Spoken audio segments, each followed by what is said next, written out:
In a venue like this, you are being a performer and a showman. People just like to sing songs sometimes. Little Richard just didn't sing a song. As the architect of rock and roll, as the innovator, as the originator, he created this art form that was born out of, it was a frenetic energy. There's a reason that when you heard the first bit of Lucy, and he did this, his voice, it like did this and went all down. It's true. I am so tired this morning. Last night I shot my my tribute to Little Richard for the BET. Oh wait, you shot the tribute last night? Yeah. Well, you know, I had to repost. You were rehearsing, and you posted it on Instagram, and it just like I was in my house going, "Eat, Wayne, eat!" Like I had to repost it. It just made me that happy.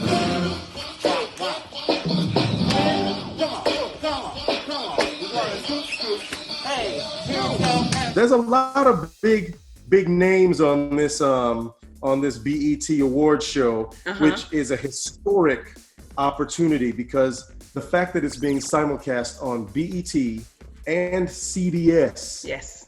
CBS. I'm gonna say it one more time. CBS, my home network, your home network. Yes.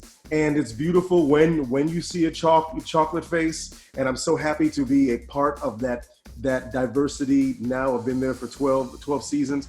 The fact that the BET Awards, it blows my mind. And I know. And we're all doing it from home. So you have to step your game up. It is not just about, oh, I'm on stage and look, I got pyro. It's like, what can you do in your house? Okay, let's talk about it a little bit because I haven't seen it yet, but I want you to describe to me how much of an honor it was for you for them to ask you to perform the tribute to Little Richard. And I know what this means to you to do it right.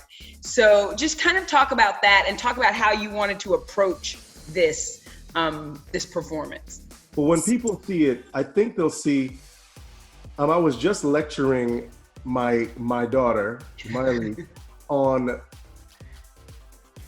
being an entertainer, being a showman, which is a little different sometimes than if you're being an actor.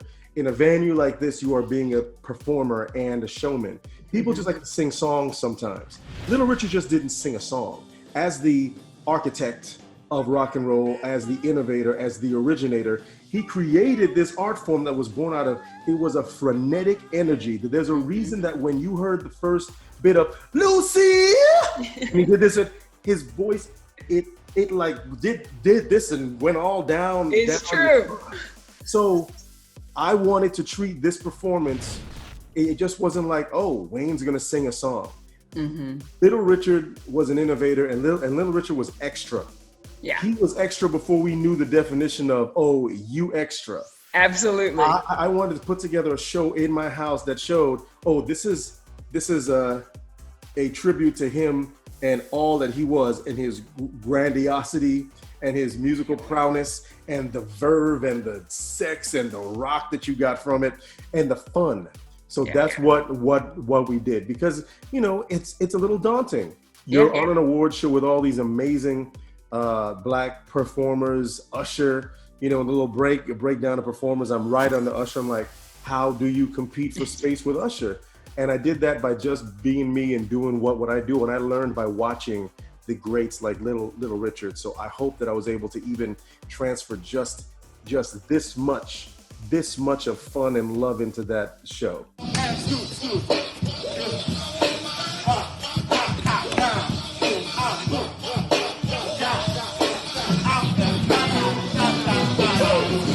Well, and this is the 20th anniversary of the show, the 40th anniversary of BET. So it is a big year, a big night. Time for you to bring the heat. I have to say, I, along with my partner Mandy, we co-directed and produced the segment.